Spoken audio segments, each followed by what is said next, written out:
Right on, guys, another video, quick succession to my last one. So Monday gone, I went back in and had another 300 units of Botox, which is a 3 monthly job, top up my Botox. This I normally have general anaesthetics. I've done a previous video on general anaesthetics, if anyone wants to see that. So this time I asked the anaesthetist whether I could have a spinal. Matt Ashton was doing my procedure, so I know him quite well. And I thought, I wouldn't mind seeing what goes on in here. There's some anaesthetists don't seem keen to give you a spinal unless there's a specific medical need. And he said, yeah, you can have one if you want. So I thought, well, yeah, as long as Matt Hodgson's happy, then we're good to go. So there's obviously what they call regional spinal anaesthetic. It's similar to epidural. Only difference with epidural, they put a very small flexible cannula in your back and basically keep feeding your medication, say if you're in labour or you're having a long operation or you're in a lot of pain from an operation, say prostate surgery, bladder surgery, something like that, and they want to keep the pain relief minimal, say giving you morphine. So anyway, you go into the anaesthetic room, usual kit, just your gown, boxers off, slippers off, dressing gown off. Or now you lie down on the bed, they put a cannula in your arm, and then off you go to sleep. They still put a cannula in. Trying to find veins on me now is a bit awkward since I've had so many general anaesthetics. My left hand, all the veins have gone flat. I've got tattoos on both hands, which isn't helping either. So they managed to get a vein in my right arm. It was easy accessible. It's basically this thing just give you a drip, give you antibiotics, etc., pain relief easily during the procedure. So the worst part of this, funny enough, they said, we'll spray your back down with like alcohol spray. Well, he was cold. Imagine deep freeze cream or deep freeze spray. He was cold. You're sort of like deep breathing and gasping sort of thing because he is freezing cold. So they do that once on your back. Anyway, anaesthetist goes off, gets gowned up. Only just to put the injection in. They'll take the gown off again. They come back and he said, we'll spray a little bit more down the crease of your back. And that wasn't quite so bad. He was a bit cold, but he wasn't quite so bad. So then they have you sat on the edge of the bed with your feet up on a stool, and then put a pillow, tuck it under your arms, and you sort of basically bend over with your shoulders relaxed, head resting on the pillow, and that gives a nice shape to your back. Obviously, sort of people seem to think that spinal anaesthetic is a bit like a lumbar puncture. It doesn't go into your spine. You tend to target the area just below the spine. So there shouldn't technically be any risk of nerve damage. And standard spinal was done with a local anaesthetic agent, very similar to what they give you if you're having a tooth out. But obviously, it is obviously longer acting. So they said we either give you a 45-minute, 90-minute, or they do offer a 6-hour for people having hip surgery, knee surgery, etc. But given the length of my procedure, 45 minutes was going to be adequate, really. So I said, yeah, I will go with that. So anyway, the next worst part really was putting local anaesthetic in is a bit sharp in the small of your back. A bit like if you're having when you have a tooth out sort of thing. The worst part is normally injections. And that did hurt a little bit. He sort of made me gasp a little bit, but he wasn't excruciating. And then a couple of minutes later they put the syringe in your back. It's obviously a big needle syringe that they inject the anaesthetic with, and he said, sing out if you feel anything. And be honest with you, I didn't feel a thing. It was a bit of pressure in my back, but there was nothing really other than that, which I was quite surprised at. So as soon as they've done all that, they help you slide back on the bed before your legs start going to sleep. And he said, it'll be a few minutes, he said, but see how you go. So it's sort of like a couple of minutes, and your legs were getting heavy. This is sort of closest thing to being paralysed I suppose you ever hope to get, really. Then sort of like another couple of minutes, or try lifting your feet, lifting your legs. Well, you can't move your legs, you can sort of wiggle your feet.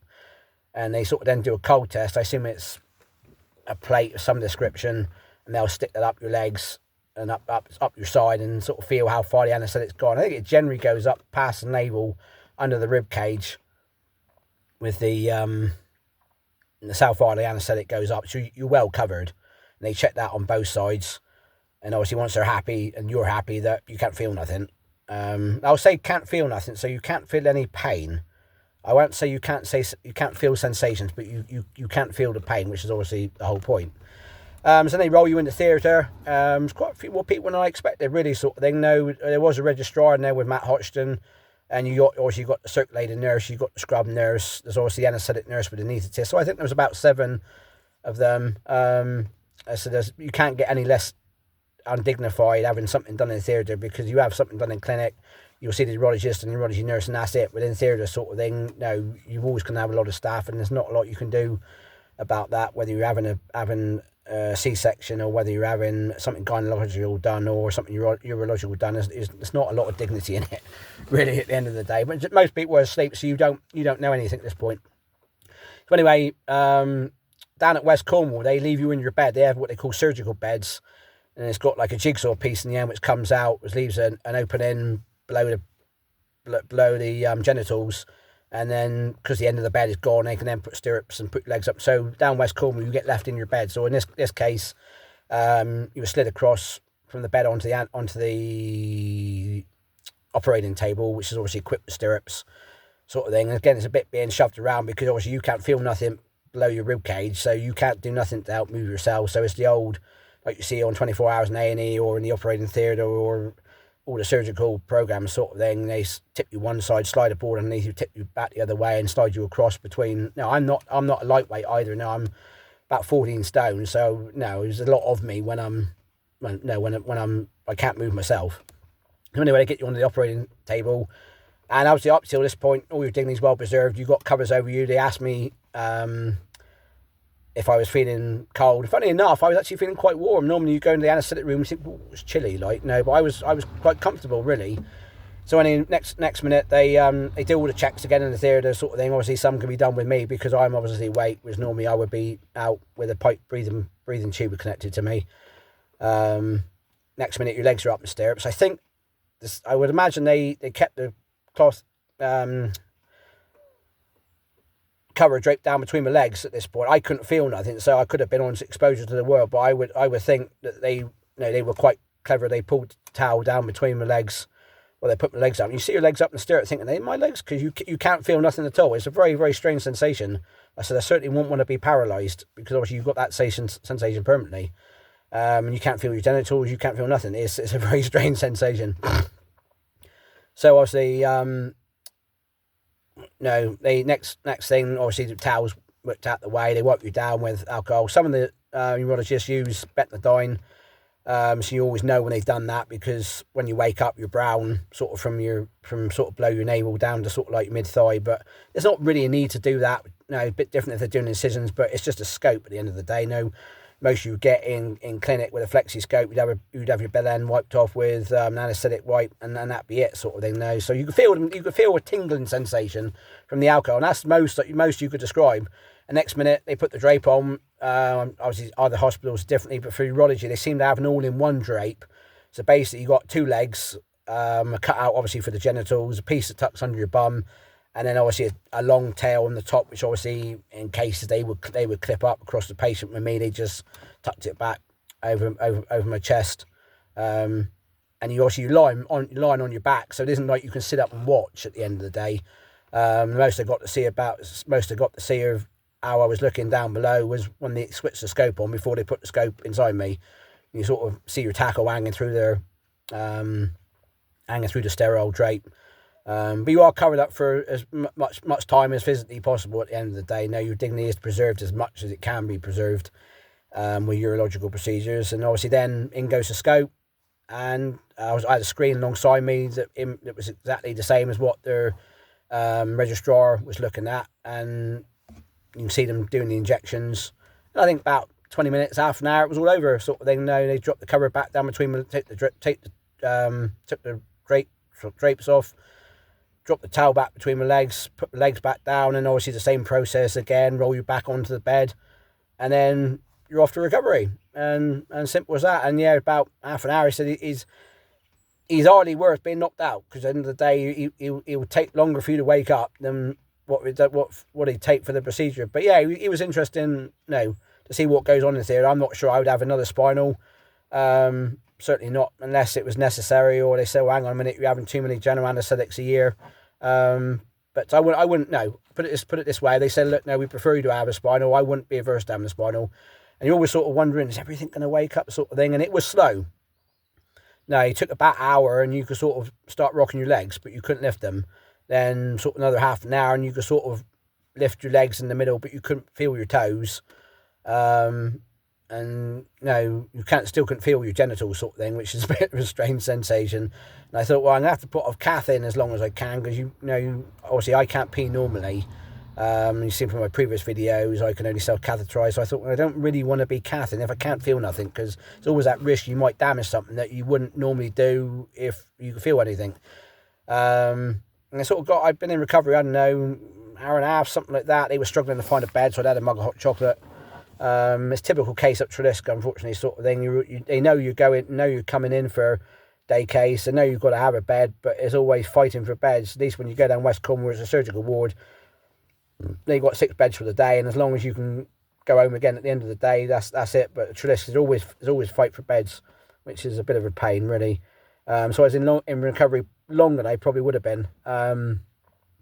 And obviously they had front of the bed tipped up to try and get the anaesthetic out the lower part of your body, get your circulation going again. And yeah, by the time I was sort of due to go down the ward, I was getting aching, I suppose I would call it, in my bladder region. It's not uncommon with Botox. I have had that before. And they said, what do you want? I said, well, give us some Oromorph, because normally you would have had fentanyl during the anaesthetic and sometimes fentanyl after the anaesthetic if I had a general sort of thing, and they give me a syringe full of that. I said, that will sort me out till they go home. Then when they got me down to the ward, and at that point I thought I do feel like I need to go for a pee, and my legs have woken up enough to move. They said, well, don't get off the bed just in case you collapse in the heat.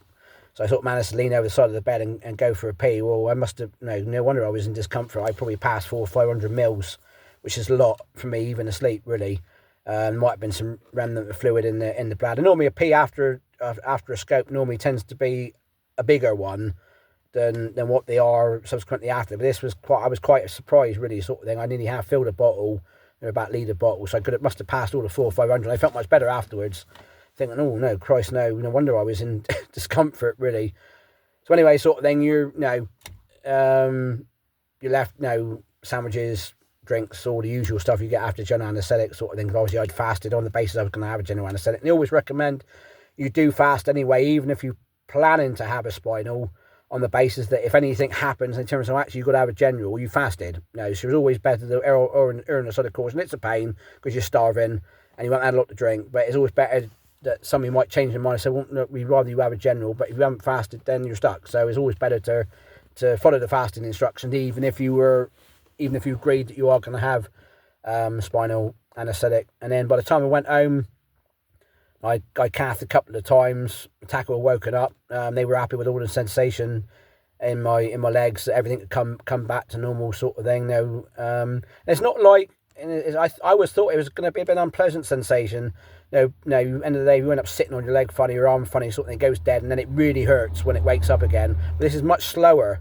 No, I thought there was going to be pins and needles and pain and cramping, but it wasn't any of that. It was just a gentle waking up. So if you think, it's going to be along the lines of a dead leg or a dead arm waking up, he's much more pleasant than that. Obviously, I only had a short spinal anaesthetic. Obviously, if you have a long spinal anaesthetic for, say, knee or hip operation, it might be different, but it technically shouldn't. It's just the length of time that the anaesthetic works, and it needs to just come around to see me several times in recovery, check. I think I was last on the list anyway, so they had no more after me for that particular theatre sort of things. And he just come around and just checked everything was waking up. He was happy with everything. There was no complications. Not that there should be anyway, because they do thousands of these a year, and although there is a risk of nerve damage, it is very, very low. And obviously given how much more invasive general anaesthetic is on you. And Nisa just said to me, to be honest with you now, he said, when you come in, it's up to you. Will you have a spinal or you have general? I should probably stick with having generals, unless somebody turns and says, well, look, we really prefer you to have a spinal. So the only thing I found really was normally if you wake up from general, you normally wake up wanting to pee. Not badly, but I have times I thought, could do with a pee. So then obviously your bladder is moving much sooner. You get the fluid, any excess fluid out your bladder much quicker. Obviously, I was a bit worried. I thought, was this caused a problem sort of thing, because I've held more than what I normally would have held before I wanted to go for a pee. It doesn't seem to have caused any issues. Obviously, it was quite good getting to see my bladder on the screen. It's the first time I've seen my bladder first stand since September 2021, and it is looking very angry. You know, as soon as they put the scope in, there was hardly any fill, and it looks very vascular. It looks very, very unhappy. And the time they did all the Botox injections, it certainly looked even angrier than what it did before. And Matt Ochton said, for all the bladders we see come in, people got overactive bladder, people got neurogenic bladder, incontinence and such, like they do Botox. He said, we haven't seen a bladder that looks like yours or reacts like yours, which is not good, obviously. But yeah, it was an interesting experience sort of thing, something a bit different. It's nice to see what goes on in the theatre. I'm not sure I'd be that bothered again, really, but it's always nice to have just a one-off. Hopefully anyone else been offered spinal anaesthetic, regional anaesthetic, yeah, it's nothing to worry about. So the worst part of it really is that cold spray on your back. After that, yeah, it's a bit of twinging, but I wouldn't really be too worried. Right on, guys. Cheers and bye.